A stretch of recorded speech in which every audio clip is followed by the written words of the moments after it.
Hey, you! I'm glad you're here. We are here to awaken the women we once were through radical personal responsibility, unapologetic truth, and the fierce grace of owning our power. Welcome to the Mesponsible podcast. Ooh, what are we talking about today, Wendy? Today, we are going to talk about turning off the noise, Mm, what the heck does that mean? right?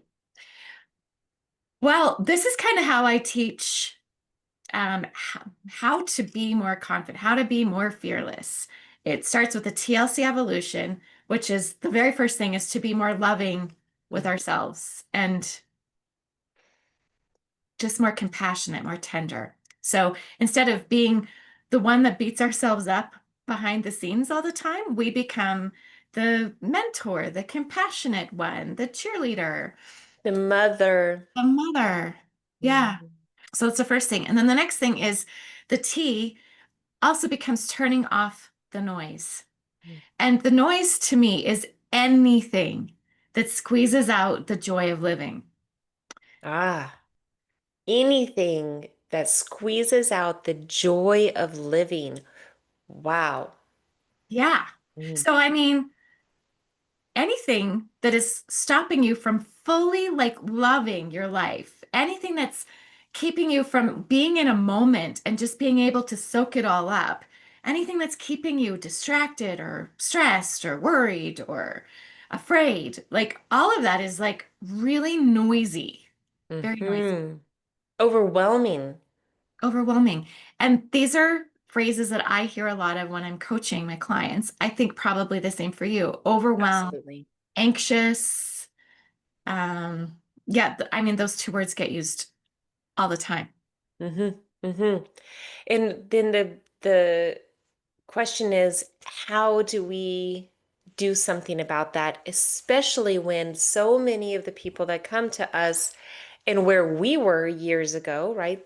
We're speaking to the us before, our younger selves, we didn't realize that we could do anything about out there.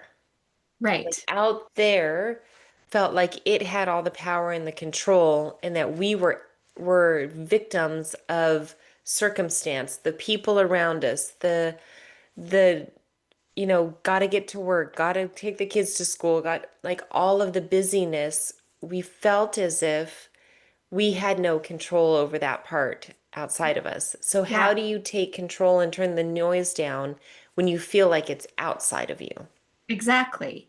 Well, and then I also hear a lot of clients saying, like, I can't turn off my head. Like, it just Mm. this spin cycle and it's just like circling the drain, like, ugh, dirty, grimy energy, thoughts, like just all of it. Can't stop it, can't sleep, can't get out of my head. And so to me, like that's the noisiest place to be. And that's not even out there. That's now like Mm. inside. Yes, that's a huge one. I'm going to let you talk, but we'll come back to that one because I remember, trying to encourage my clients to meditate, and they were just like, "What?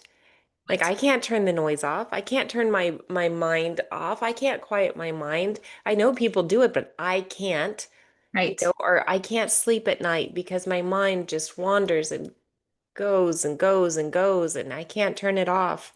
I think that's an epidemic right now. Absolutely. And I think partly because, I mean, we were lucky when we were going through our awakening years ago. Hmm. We didn't have the same kind of external noise that there is like right now. I don't know if I've ever heard the world be noisier than it is now. Hmm. Yeah. Hmm. And sometimes like my husband and I will do a check-in when we're seeing each other, because we both work from home. And how are you? Good. I'm like, there's a lot right now. Like, there's just a lot. And then he's like, yesterday, he said, is there? Ah, And I love that because it's kind of true. Like, there might be, but there actually isn't for me. Like, today I'm drinking my coffee, talking to my mhm. one of my besties. Cheers. Uh-huh. I'm living a really great life. And right now is a beautiful moment that there's nothing out there. that has to squeeze out the joy of like this moment. Hmm. Yeah, so how did you start to learn this discipline? Take me back to when you first started dreaming up TLC, you first started creating this monumental program that has helped so many women. Like, what was that first inclination that, God, what if we just turn down the noise? What inspired that? After I came up with this, after this came through me, really, Yes. it was more of like, how am I going to learn to do this? Mm. What is noisy? And then I just started interviewing women to find out what is noisy for you? What is noisy for you? What's noisy for you? I started doing the Fearful to Fearless program. Mm. And in that, we talk about in one of the sessions, we actually go through all the things that I had kind of collected that could be noisy. And everybody decides for them what's noisy in their life, you know? Yeah, can you give some examples? Because I mean, I remember when I went through your program, at first, when you said that, I was thinking of things that were literally noisy Yeah. and where could I turn off some of the noise? And for me back then, it was the news.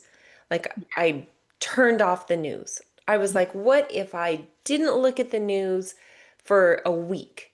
You know, it Right. was like just that one thing. And I mean, this was pre-pandemic, I think, when I went through your program the first time, or during one of the It two. was It was a at the long time very ago. beginning, which was, yeah, yeah, Yeah. the very beginning. And and then there were other people in the group who realized the noise for them was their calendar. Yeah, Like all the to-dos, I have to do this and this and that and this. And I was like, oh, noise can also be obligation? Huh. Noise can also be clutter. yeah, Like, so speak into that of some of the ways that what is taking away the joy from their life can right. be as simple as their calendar. It can be. It could be actually just the emotion of anxiety. Mm. Like that in and of itself, I've coached so many women that just they have no control. I don't know if that's the right word, but they have zero. They just feel powerless. Yeah, like they are Mhm. just at the mercy of anxiety and it will pop its ugly head up and just completely ruin a day, a week, a month, their life because they are constantly feeling in a sort of panic mode. Hmm. Hmm. Hmm. So when they come to you with that, what do you tell them? Well, I mean, it's multifaceted, right? Well, I think let's give them a few tips. I think the first thing is to really notice what is noisy first and just Hmm. without even trying to fix it. Like I find we try to like diagnose and fix and change, but what if everything in our life is exactly the way that it needs to be and it's perfect right now? Like, Hmm. what if there's nothing that we actually have to fix or change? What if that fixing and changing something's wrong is actually part of the noise that makes me not enjoy my life? Exactly. So for me, when I went through your program, and what I hope our listeners can do is exactly that curiosity. What if we just got curious this week? Where is the noise? What is robbing my joy from my life? And just get curious. And like I'm doing with my clients all the time, of making them diagnose, is that an empowering thought or a disempowering thought? In this situation, you can say, is that serving me or is that not serving me? And taking myself back to that person who originally realized the news was a lot of the noise for me, I asked myself, is this serving me? And the first thought that came to mind was, well, yes, because you could never be one of those ignorant people who doesn't know what's going on in the world, Right, right? Like my identity, the belief that I had had back then was I will never be one of those people who's ignorant to what's going on in the world. Like right, I need to know. I right. need to be educated. I need to be able to understand what's going on. And I just turned it off for a week. I was like, well, what if I don't know for a week? And the realization that I had was the old saying is so true. Ignorance is bliss. It was blissful to be ignorant to what was going on in the world. Yeah. I didn't know, I didn't have the need to have anxiety about it. I didn't feel powerless to fix it. I didn't feel angry at the people who were causing the situation. I didn't feel sad for the people who I saw on the news. I didn't feel torn between this person's belief system and this person's belief system. And it just got quiet. And I was like, ah, Yeah, you're I'm not, demonstrating it perfectly. yeah. What if I'm not listening to it all? What if I am ignorant to outside of me and I just focused on what I could control? And from there, I haven't watched a news, actual news show since the pandemic. I remember you talking about that in those sessions. And like the thing that you would do while you're getting ready is to have on the Yeah. news, right? Like Yeah. that was just what you did. And so that created part of who you were because that news was holding that piece in place for you. Mm. And as soon as you even just were willing to try it for 1 week, Yeah. like what would it be like if I didn't? And you see, oh, I can be different. This Yes. piece not being there changes the way I experience the world, and it is less noisy. I have more joy. Well, Hmm. if there isn't right and wrong and the way that everyone should do it, somebody else might find it noisy to not know what's going on.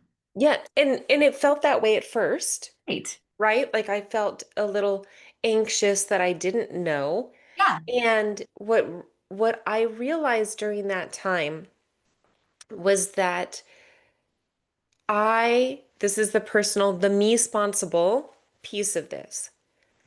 I was doing that to myself by believing I don't want to be ignorant. I need to watch the news, believing the story that that is an empowering choice, that I Right. need to be informed. And what would happen is I would feel all those emotions, all those dysregulated emotions, right? Angry, sad, anxious, depressed, from the image that was coming into my mind, which would make me have those emotions. And I was doing that to me. Right. I was doing that to me. And when I took control of that and I turned off the noise, all of a sudden, even though I felt a little anxious about not knowing, the Mhm. degree of anxious was so much less than the degree of anxious I was feeling when I watched it, Right. and the degree of angry and sad, etc. And Mhm. so taking responsibility for what I was doing to me Right. and saying, well, what if I turn that off? Well, and And deciding like kind of what you wanted to feel more of, right? Like, yes, so talk to us about that, about well, regulating. yeah, like turning off Mhm. the noise is really just I think at first going, well, what is even noisy? Just taking an Yeah. inventory. It sounds so simple, and yet it's like mind-blowing. It's a really slow and gentle start, and that's all Mhm. it takes. Like this process of doing our inner work is actually not as hard as it can look from the outside because it starts with just being curious, like you said, just being aware. What is stealing my joy? And for you, it was the news that was making a big impact. For someone Mhm. else, it can be like that stack of paper that's on the counter by the junk drawer that's just Mhm. like screaming at them, and the pile is telling them, you never finish anything. You're always behind. You don't have enough money to pay the bills that are in there. Whatever, like that pile gets really noisy for them. And Yeah. them attacking that pile and sorting it through is the thing that restored the most joy in their life. Yeah, And it's like, shut up, yes, and shut up. It's not it looks true. like it's It's not outside of true. them, but the part that makes it noisy is how it affects that spinning cycle. And Mhm. so I think what I really mean is noticing what's outside of me that's got a portal to the inside of me that Yeah. twists and upsets me. Just like you said, like I'm doing this to me. I'm going outside of me, listening to the news, and then letting it do all of this stuff inside of me. That's kind of like going to your front door during a windstorm and just leaving it wide open and then going and opening the windows on the other side or the door on the other side of the house and just letting it cause chaos. Like it's kind of what we do when we let the noise in. Oh, that is a beautiful analogy. Just I'm picturing like all the papers flying around and things getting knocked off, and then somebody standing there going like, "Oh my gosh, look at all this stuff that's happening to me." Like, Right. and it's like, "Well, you open the door, fool." Doors slamming. I don't know if that happens in your house, but if Yeah. there's wind going through, then doors are slamming. Like it's a lot. Yeah. Yeah, and what we're trying to do for you, for those listening, is to empower you to go close the door. Go Yeah. close the door. You know, for my clients, the noise that we talk about a lot in my programs is the money, the noise that comes from their current money situation. um, Being in debt, right? Like, so the debt can be so noisy and so daunting. The Mhm. not making enough money can be so noisy and so daunting that that's the thought that's continuing, that's perpetuating the I don't have enough. I need to get more scarcity, more, more clients, and they're staying in the scarcity. And when you can start to take control of that, like with debt, let's say there's somebody who um, feels impulsively they have to buy the thing, whatever the thing is, and they don't feel like they have control over the I need to buy the thing. Sometimes people really feel super uncomfortable to say no to themselves. And so Mhm. they buy whatever it is, the shoes, the program, the movie tickets, whatever. But then later the the pain that comes from the debt Yeah. is what they don't really, that's what's robbing their peace. That's Right. what's taking the joy. They think the buying the thing brings them joy because it does for a second, but then the debt weight can really cause them to be robbed of so much joy. And so it's like getting them to decide, you know, what if we attack the pile of bills? Like, what if we start to attack this debt? And you start to feel more empowered around that and cut that noise out. And it's the noise of you need the thing, you want the thing, you can have the thing, you work hard. Work hard all week, you deserve the thing, buy the thing. And that's the noise that then in turn causes them to feel so bad later. That's right. Yeah. And sometimes it's causing problems in relationships because often it's the man saying, don't spend, although that's not always the case. That wasn't the case Right. in my previous life. But yeah, like when we can regulate and take radical personal responsibility, we are really taking responsibility for that inner noise. Mm-hmm. Yeah, I love And that. When are you launching your next money mindset here boot? in just a couple of weeks, I always do one in the fall because having the support around money during the holidays is invaluable. Every time I've done a fall boot camp, the women are like, I am so grateful for this space now that I know all my in-laws are coming for Thanksgiving. They're Yeah, like, how do I hold boundaries this week? Or right. what am I going to do about, gifts for Christmas? And how do I handle all of the money stuff that comes up around Christmas and bill? I mean, it's a whole thing. Yes. So my fall boot camp is always one of my favorite to help people and support them through all the money stress during the holidays. Yeah, it's beautiful. Thank you for asking. Yeah, it's important. I've been through, have I taken it twice? I think so. I It's think so. so good. What about you? Do you have a TLC coming up or Fearful to Fearless? Careful to Fearless. Yeah, those are launching regularly. So anybody can come for a 15 Fearless minutes. And if you Mhm. say that you found me through here, then you can do that for free, that 15-minute session to see if you even want this. Like, do you think that this could work for you? Yeah. Yeah. So what is our tool for the ladies today? Well, I think it has to do with just realizing, like, what if I could close the door? What if Mm-hmm. It didn't have to be noisy. What is the noise? In order to shut the door on whatever's noisy, we have to know what it is that's stealing the joy. And it is Mhm. something different for every person. Like I do have the list, I brought it up. Yeah. There's so many different things. I have like, I don't know, 20 different things. Read off five of them real fast. I Okay, think so that's a for great me, tool. TV, radio in the background, I can't handle it. It agitates me. It makes me feel Mhm. like not good. What's really fun about that is that I've had people in the program that it's noisier for them to have quiet. Silence. And Yep. there's no right or wrong. And it's not like this is how you do it. It's more about like what is noisy for you. If it's about personal responsibility, I can't tell you how to make your life better because I Right. don't know what's noisy for you. Right. Exactly. I love that. It's the personal responsibility of figuring out for you, right? And that's so true. Like the silence for me can be very dysregulating. Like Right. I will say that all the time now that I'm an empty nester. The house is so quiet. The house is so quiet. Like the quiet is what brings me the anxiety. Like I miss having her radio blasting and Right. I'm like, could you turn that down? And now I'm like, oh. Could you turn it up? Yeah, So yeah, if you would tell me you just need silence, silence is the cure for your, you know, stress and anxiety, I would be like, no, that's not going to work for me. So exactly that. It's just getting curious. What is true for me? exactly. Yep. Meditation, for example, is one of my favorites. And Mhm.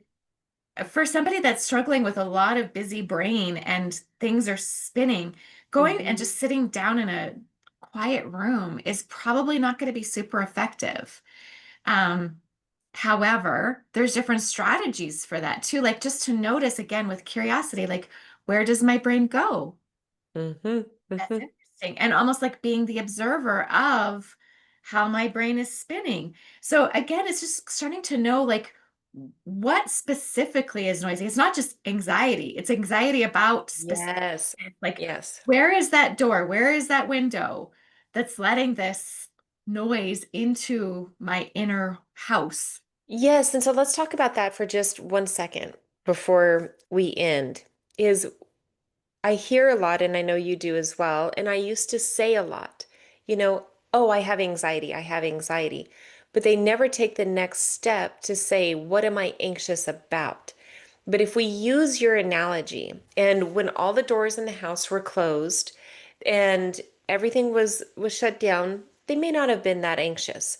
But as soon as they open the doors and they're standing in the chaos and the doors are slamming and the wind is blowing around them and the papers are falling, now they're feeling anxious. Well, now if their husband walks through the door and says, "What's for dinner?" and they're like, do you not see what's going? You want to talk to me about dinner? Are you kidding me? Like, look at what's going on right now. And Right, now it's become this fight between the wife and the husband, right. and she's feeling anxious. And can't you be sensitive to why I'm feeling anxious? And she's standing in the chaos that she opened the doors. And so I'm feeling anxious, yes, but when you start to take control of what was I feeling anxious about, and you start to just turn some of those triggers off, then you start to have less of the reaction to the other triggers that come your way. That's right. And deciding what your house is like when it's not got wind blowing through it, like when it's not Mhm. noisy and chaotic. What is, because some people like the music playing Mhm. to make their house not noisy for them, like not squishing out the joy. Yeah. Sometimes it is a lot of activity to make it be a joyful life, and that's perfect. Yes. Meant Well, like for me, I'm sorry to interrupt you, but what's coming up is the remembrance of like I always had the Today Show on while I was getting the kids ready in the morning. So right, I'm making breakfast, I'm getting them out the door, and so I'm watching it and let's say they're talking about a war or something. And so now I'm like, "Oh my God, are we going to go to war? Like what is that really happening? Is that coming?" And now I'm starting to feel anxious. And then I look at the clock. And now I'm like, oh my God, we're late. Like, come on, kids, let's go. We got to run out the door. And it's just this feeling of amplified anxiety that started with that. And when I didn't have the news on and I was just making breakfast and I wasn't distracted by that, it was much more of like, come on, kids, let's go. It's starting, we're going to be late. We need to go. But I wasn't already amplified with a feeling of anxiety from what noise I was allowing into my reality. Right. And in fact, you might have some dance music going Hmm. while you're making lunch, and it might even be louder, decibel wise, than the Right. Today Show would have been. But for inside of you, it was not noisy. It was so Yeah. joyful. It was like your best life ever, right? Yeah, that's such a beautiful example of it's not the actual volume we're talking about here, right? It's Yeah. the impact to your psyche and Yeah. to your emotions.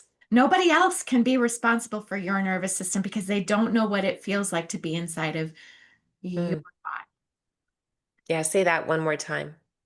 Nobody else can be responsible for your nervous system because nobody else has the privilege of being inside of your body. Yeah. Oh, that's so good. Yeah. So I think that's it. It's like curiosity. Like Mhm. what is squishing out the joy? It doesn't have to be complex. Yeah. And without judgment. It's Yeah. just curiosity without judgment. And then you decide if you want to take action on it or not. And then small action. So, Yeah, and we have lots of tools, right? Like yes. lots of tools. Yeah, Oh, this was beautiful, Wendy. Thank you. I hope you guys all got something out of this. mhm. And until next time.